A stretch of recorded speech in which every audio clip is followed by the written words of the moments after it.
I will be talking about football, or soccer, as many of you, I understand here, prefer to call it. But for me, it's football, and I will continue calling it football. And especially football in Turkey. Now, my presentation is not along the same scientific dimensions that you have heard from the previous speakers, because it's going to be more about corporate governance and state governance in sports in Turkey, and lack thereof. So it is more of a legal research approach rather than marketing or operational research. Okay. So Turkish football is the most popular sport in Turkey. Almost everyone, every single person, men and women, are interested in the sport, in football, since they are kids. And of course, it has very high visibility and popularity, and as we'll see, business and political effects. Turkish football is one of the oldest football federations in Europe.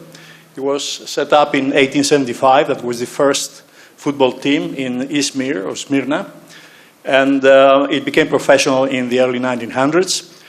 Keep in mind that the first European football team and federation was set up only 20 years earlier in Nottingham in the UK. Now, UK is not part of Europe, but we call it European football too.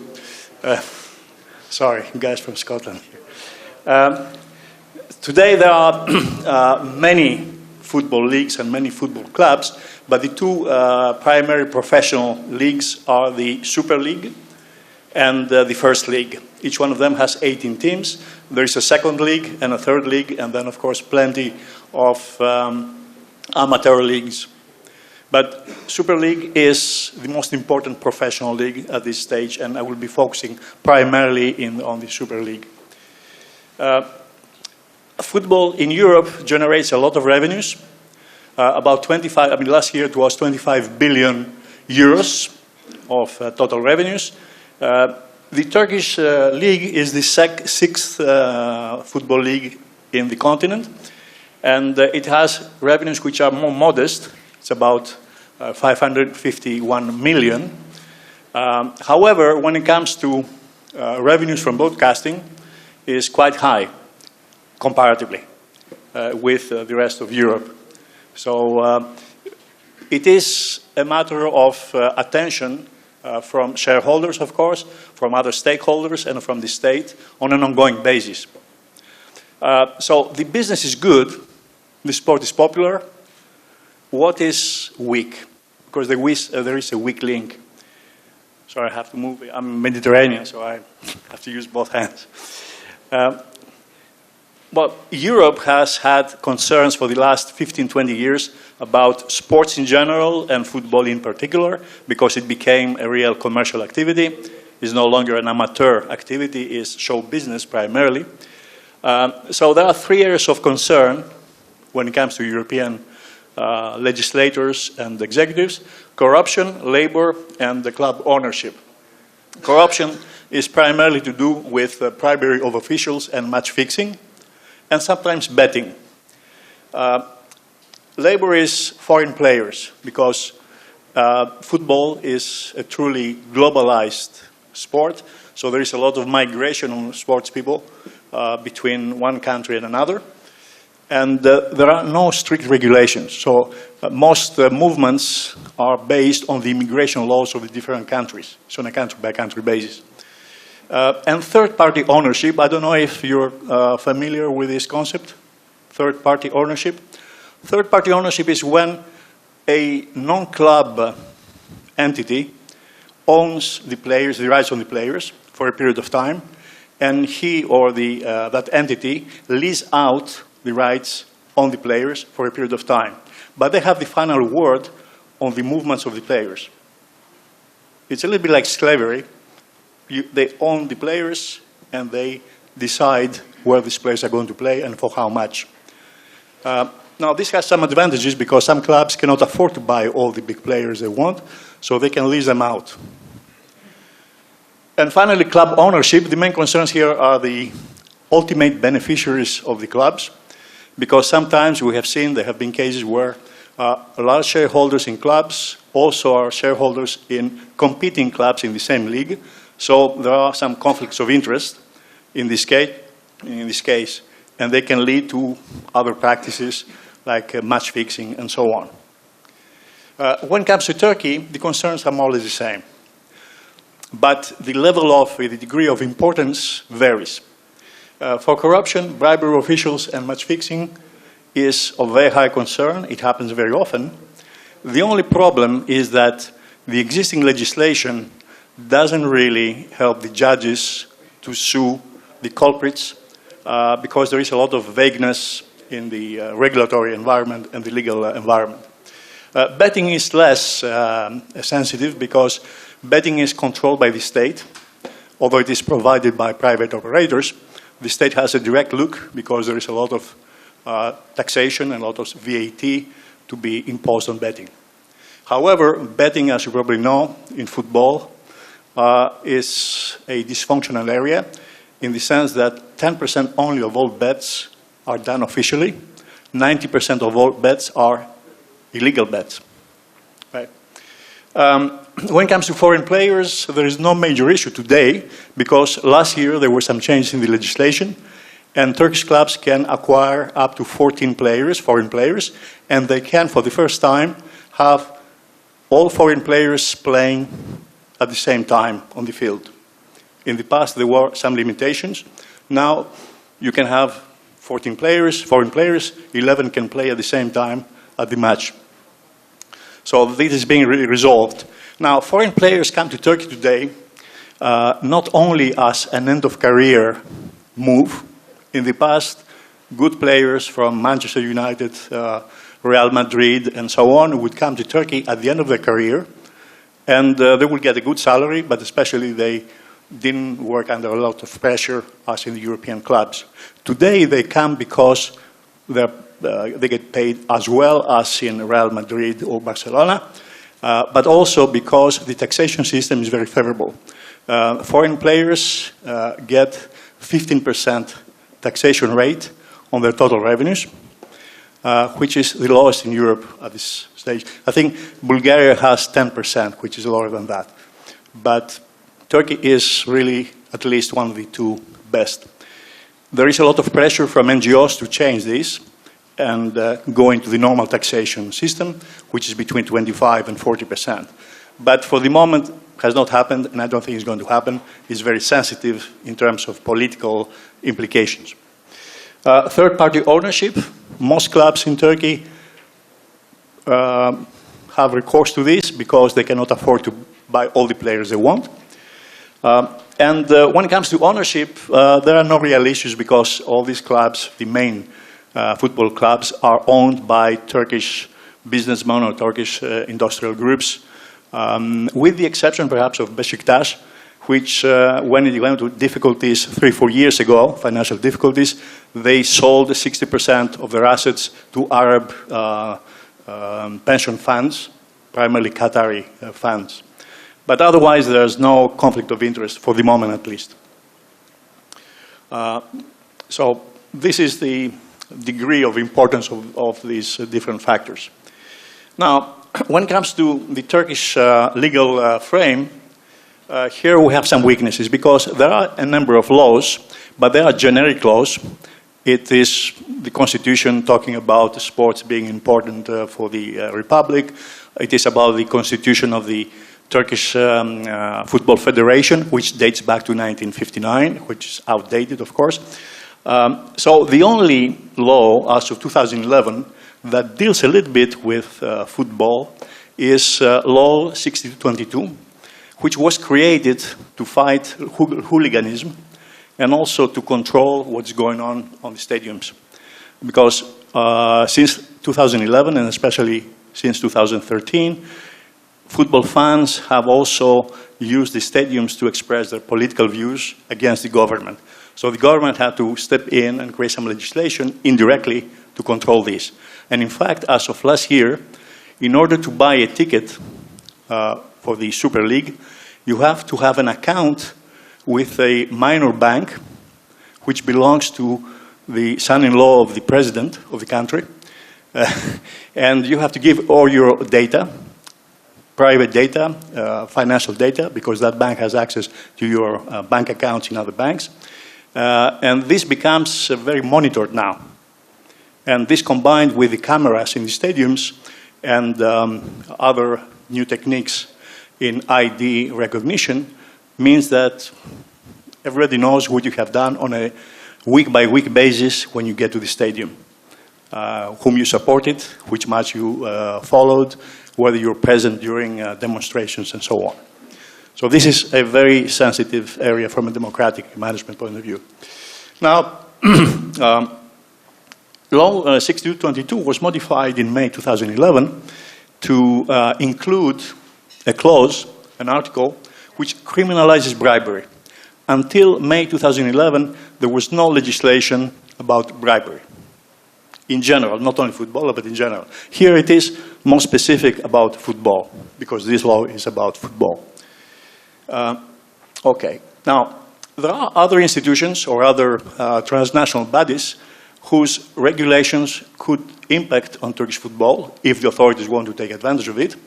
And there are three major ones I'm going to mention very briefly. European Union, FIFA and UEFA. I don't know if you're familiar with FIFA. FIFA is the International Federation of Football Associations, and UEFA is the European branch of FIFA. And the International Labour Office. I had interviews the past few months, because of this presentation today, with executives from all these organizations. So what I'm bringing you is not necessarily known to the public, but is not secret either. Right. Okay, so the EU has no specific sports laws and regulations. There are bits and pieces in various parts of the legislation. I'm going to show you a short list. But in fact, there is nothing really there that is binding. There's a white paper, 2007 white paper, which deals with sports in general. But again, white papers have no binding effect. So from a legal point of view, they are weak. And the responsibility has historically been delegated down to the federations. So even the European Union, which is generally very strict when it comes up with new laws and new legal frames, has delegated to the sports federations the responsibility to manage the various professional sports. The only countries which individually, as nations, have specific legislation are 12. And in fact, France doesn't have specific legislation. There is a frame decision of the parliament which authorizes the government to issue laws and directives for sports if necessary. But this hasn't happened yet. So we're talking about 11 countries. And if you look at this list, you realize that the majority are Eastern European countries, which joined Europe in 2004 and 2007. And previously they had autocratic regimes, communist regimes. And also this is true about Greece and Spain, which used to be dictatorships. So there is a correlation between having legislation about sports specifically and the previous regimes. There is an exception here, which is Italy, but Italy had a series of mafia cases in the 1980s and 1990s, and I think this has helped the country to develop specific legislation about sports. Okay. Now, this is the list of the various legal articles which cover sports. Again, they are very generic. The only ones that really are relevant to controlling professional football could be, or it is, Article 83 of the Treaty on the Functioning of the European Union, which is part of the Constitution of Europe, because it criminalizes corruption, and that was the first time, although there has been a previous piece of legislation, a council decision of 2003, which was dealing with that, but now it is part of the primary law, which is the treaties. And Article 101, which is about prevention of distortion of competition. So match fixing can be looked at it under the light of Article 101 TFEU. Now, in Turkey, we saw the Turkish legal situation. Turkey could benefit from some other legislations. The EU law, as we saw in the previous slide. There is a Turkish law since 2012 on protection of competition, which normally should intervene or interfere with match fixing and corruption in football. The Council of Europe is different from the European Union. It is a broader organization which was set up in the 1950s, and Turkey is a member of it. And there is a convention on criminal law about corruption. So that can also be used by judges in Turkey if necessary. And there is also something which most people don't know, is a convention of the United Nations about corruption, which is quite old because it goes back to 1958.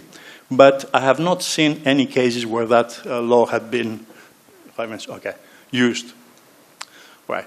Then, we have FIFA and UEFA. So FIFA and UEFA are the only places where one can find legislation and the frame to regulate match fixing and corruption. And there are a number of articles in the various legal documents of FIFA and UEFA. The Disciplinary Code of 2011, there are 3 sections which deal specifically with corruption. And also in the 2012 Code of Conduct, there are 4 paragraphs in Article 3 which again deal with fair play and corruption and match fixing. So there is some kind of regulatory environment. It's not very strong.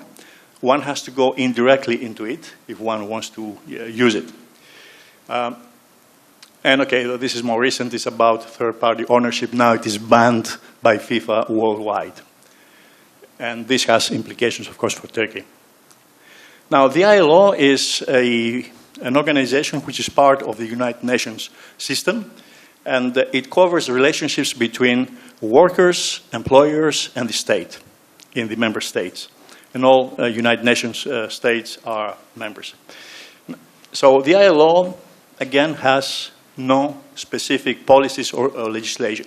And I verified this in 2 interviews I had recently with executives, actually with one of the directors of the ILO. However, there is a small improvement because there is an international union of professional sportsmen and sportwomen, and they have put some pressure on the ILO. So since the end of 2014, the ILO decided to commission studies and white papers to see whether it should issue any policies directly. Now, these are the areas where the ILO is really interested to investigate. And as you can see, it deals primarily with the poorer countries to make sure that professional athletes in the poorer countries get some protection, safety, of course, but also collective bargaining, which is today doesn't exist in football, at least, on international basis. And reinsertion of professional athletes at the end of their career into other professions, which today is not regulated. And most of these athletes, they have to make money during their sports career, otherwise they will end up poor.